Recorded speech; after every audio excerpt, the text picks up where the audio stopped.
ce soir et Jonathan McCarty. Il est 23h23 dans l'after sur RMC, sur BFM Sport. Nous sommes avec nos drôles de dames. On a fait le foot anglais avec Philippe Auclair. Avant l'Allemagne, avant l'Italie, avec peut-être un petit retournement de veste de Simone Rovera. On en parlera dans son avis tranché. Place à l'Espagne. Jingle Fred Hermel. Fred Hermel, demandez-lui la simulation, ça l'a pas toujours gêné. Voilà, très bien. L'humour bien, toujours aussi précis. fin de Daniel Riolo. Ouais. Même Fred, quand il n'est pas là, il est là. Exactement. Tu veux nous parler de tes vedettes, de tes stars? Alors, vous savez, il y a un jour un mec très intelligent, dont j'ai oublié le nom, qui a dit ce n'est pas le doute qui rend fou, c'est la certitude. Et j'ai eu beaucoup de doutes aujourd'hui à l'heure de faire mon avis tranché. Je me suis dit, tiens, je vais pousser un coup de gueule et puis je vais parler de Nico Gaëtan et surtout de Yannick Carrasco. Quand même de bons joueurs, hein, c'est pas n'importe qui, surtout Carrasco, qui joue à l'Atlético de Madrid. Ah bah non, ils partent en Chine. Puis je me suis dit, bah finalement, que des mecs comme ça partent en Chine, bah c'est leur problème et puis on va pas les regretter, quoi. Voilà, après ils vont faire du fric, etc. Donc je vais plutôt parler des gens qui animent le championnat, plutôt parler des gens qui animeront la prochaine Coupe du Monde.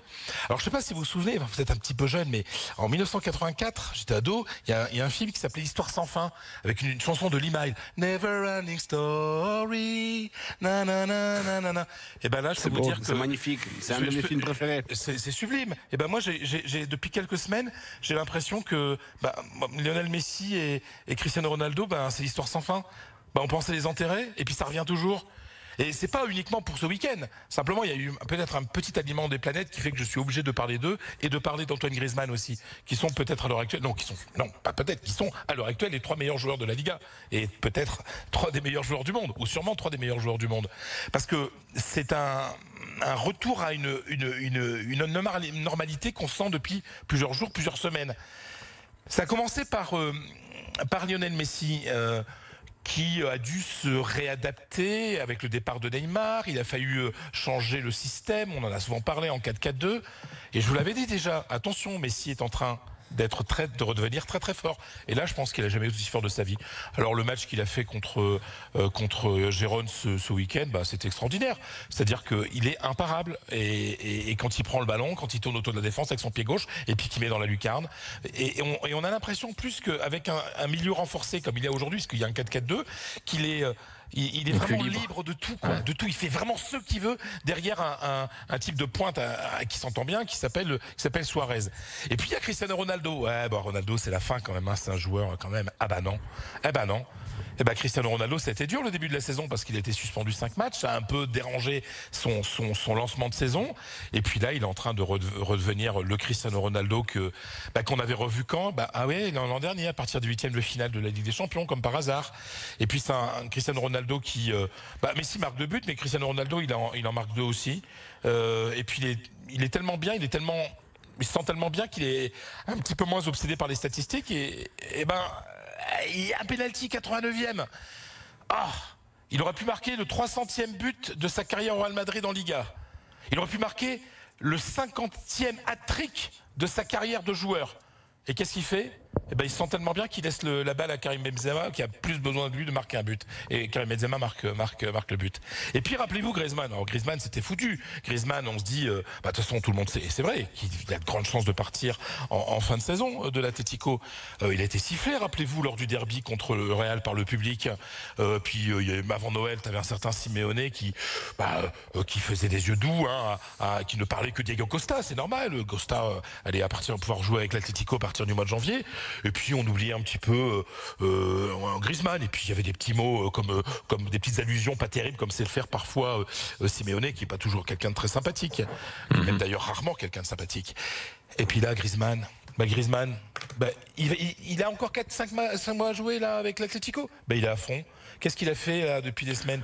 Il joue bien, il défend comme un malade. Et puis maintenant qu'il y a Costa et que l'Atlético joue en 4-4-2 là aussi, et puis il y a Costa, un vrai neuf de référence devant lui, qui lui permet d'être lui aussi, Griezmann, d'être libre derrière. Et on le sait, on le voit en équipe de France, quand il peut tourner derrière un attaquant de pointe en référence, Griezmann il est super. Et qu'est-ce qu'il nous a fait hier soir, Griezmann ? Alors que ça fait plusieurs matchs où il est très bon.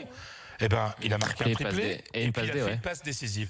Voilà les amis, j'ai plutôt que de parler de 2 mecs que tout le monde va oublier parce qu'ils sont partis en Chine faire de l'argent, je préfère parler de 3 extraordinaires joueurs souvent on pense que leur saison est terminée, que leur carrière va sur la pente descendante. Et ben non, ils sont toujours là et ils sont meilleurs que jamais.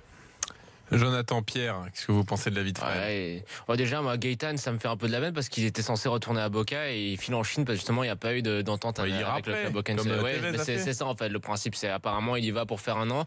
Tevez l'a appelé, lui a dit qu'il allait tomber en dépression comme lui, donc c'est un peu écrinant. Mais les 3 joueurs reviennent vraiment au top de leur forme et puis, c'est inquiétant pour. Cristiano, vraiment. Moi, avant la double confrontation, je pensais que le Real était favori. Je pense que j'ai été un des seuls à dire que je voyais le Real passer, mais parce que c'est des joueurs. Ok, Cristiano ne sera jamais aussi performant qu'avant parce que l'âge, voilà, tu rajeunis pas. Mais tu sais que ces joueurs-là, au printemps, c'est des tueurs. En plus, avec le préparateur, le malade mental, au bon sens du terme qu'il le prépare physiquement au Real, Pintus, là, c'est des horloges, ces mecs-là. Exactement. Ouais. L'horloge, c'est le terme. Ouais, ils se préparent tous les ans. Et des horloges bien réglées. Hein. Pierre. Après, en plus, il se gère mieux qu'avant. Joe était pas le seul à dire que le Real était favori. C'était qui passerait. C'était très partagé et ça reste très partagé. Ces joueurs-là, moi, c'est tout sauf une surprise de savoir que ces joueurs-là sont là au rendez-vous aussi à ce moment-là de la journée de la saison.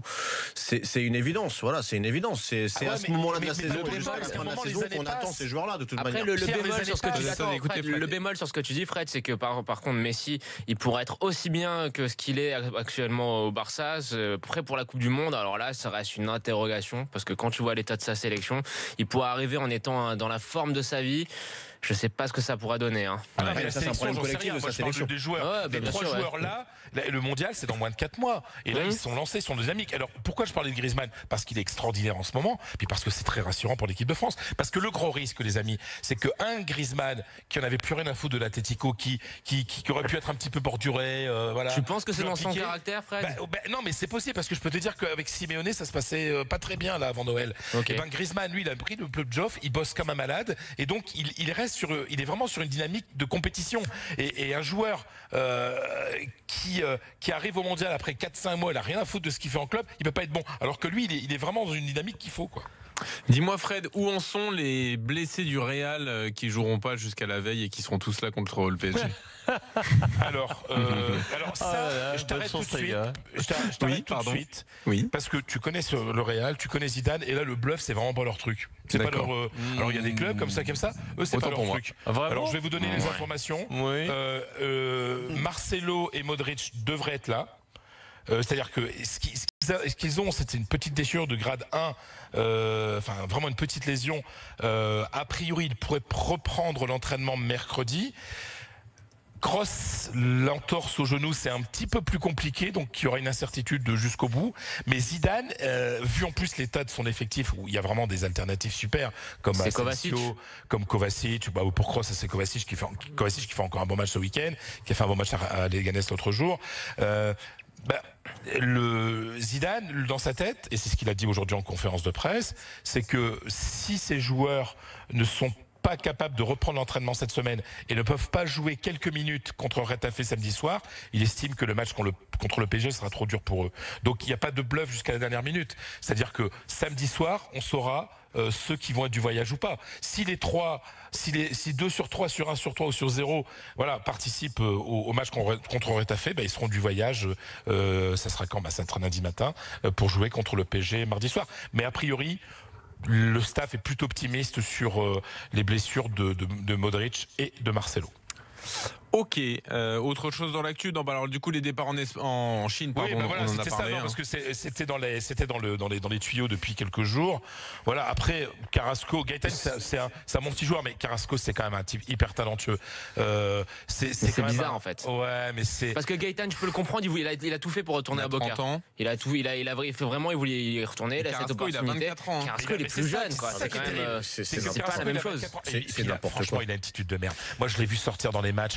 Vraiment, alors que l'Atlético était mené, il a un melon pas possible. Il faisait la tête parce qu'il était sorti à la 75e jeu. Alors surtout, ça peut être normal. Enfin, il a jamais rien fait pour triompher en Liga, quoi. En plus, avec ses caractéristiques, pardon. Oui, vas-y. Avec ses caractéristiques et avec l'Atlético, avec un coach comme Simeone, il aurait pu progresser énormément. Simeone, il m'énerve sur plein de trucs, mais quand on voit l'évolution de Griezmann ces dernières années, il fait progresser les joueurs. Il fait jouer les joueurs, lui et plein d'autres. Et Carrasco n'a pas progressé avec au début un peu, mais bon. Au début, oui, quand il arrive, mais c'est un feu de paille pendant 6 mois, quoi. Mais on parle en plus d'un transfert de 30 millions d'euros. C'est quand même pas grand-chose, quoi. Non.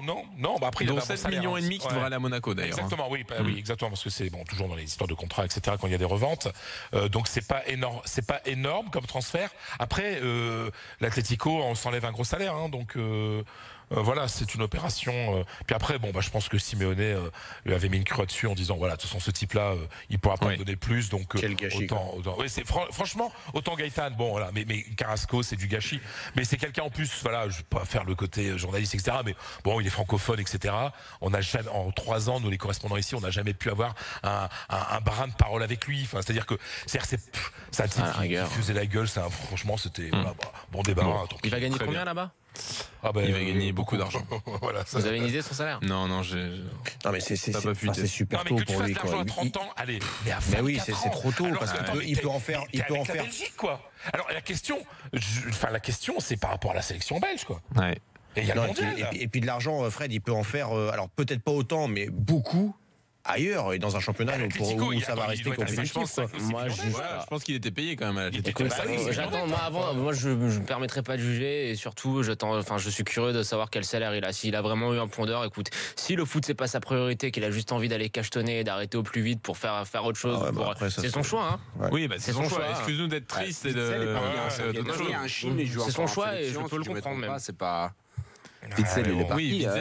Oui, ça pour la sélection. Il a 29 ans, il a 28 ans, mais il est parti en janvier dernier. Donc, c'est déjà plus pareil à 28-29 qu'à 24, quoi.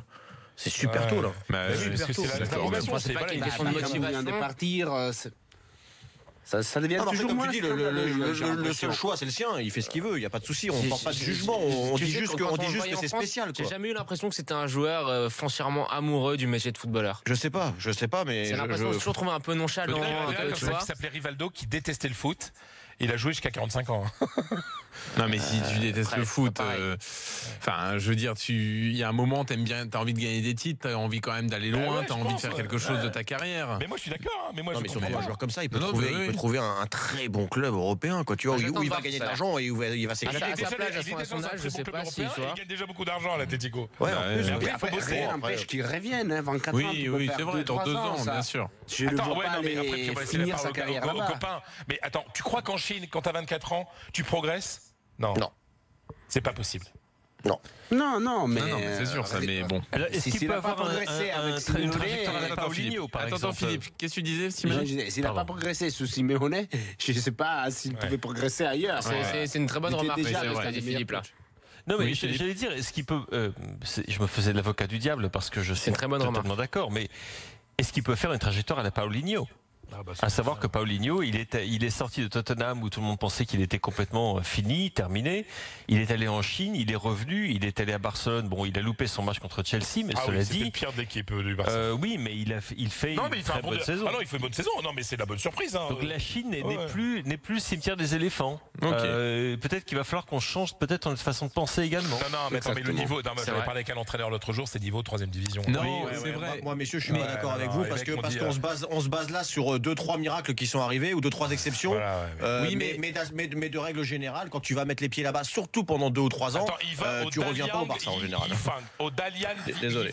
Oui, non, mais c'est vrai. Mais quand même, là où Philippe a raison, c'est qu'on n'est pas habitué à avoir des joueurs aussi jeunes qui partent dans ces championnats-là. Donc, ils ont la possibilité de revenir, vu qu'ils sont partis aussi jeunes. Leur carrière, elle s'étend quand même jusqu'à 35 ans. Même si tu vas en Chine. Tu reviens, mais tu t'es pas dans une logique de progression de carrière. Non, mais tu peux quand même. Bien sûr que tu peux revenir et tu reviens. C'est très très rare. L'exemple de Paulinho est très rare. Comment s'appelle Martinez, lui qui allait à Villarreal, qui était au Joinsu. Roger Martinez. Il revient, il a fait une parenthèse, il a pris du pognon. Mais il est resté combien de temps là-bas? Il est resté combien de temps là-bas? 1 an et demi. Chose comme ça. C'est du Colombien, du Racing. Regardez Younes El Arabi. Il est revenu. Non, je sais même pas où il est. Je sais même pas où il est passé. Oui. Rappelez, il était pas mal du tout. Il est parti à 24 ans à Al Hilal. Maintenant, il est à Dubaï. Bon, voilà. Donc lui, il est jamais revenu. Oui, donc il est pas revenu. Non, exactement. C'est pour ça qu'on savait pas où il était. J'adorais cet attaquant en Ligue 1. Ah ouais, il était spectaculaire. Ancien joueur de futsal, c'est lui là qui était à Caen. Il en est à 50 buts en 37 matchs à Al Douaï. Mais surtout, il mettait aucun but. J'ai jamais vu mettre un but match. Et voilà. Bon, messieurs, on enchaîne dans un instant avec Simone Rovera qui va nous parler de Gennaro Gattuso, l'avis tranché de David Lorto à venir. David, je compte sur toi aussi pour les infos autour de Kingsley Coman. Bien sûr. Puisque sa blessure a été officialisée il y a quelques minutes par le Bayern. A tout de suite dans l'after jusqu'à minuit.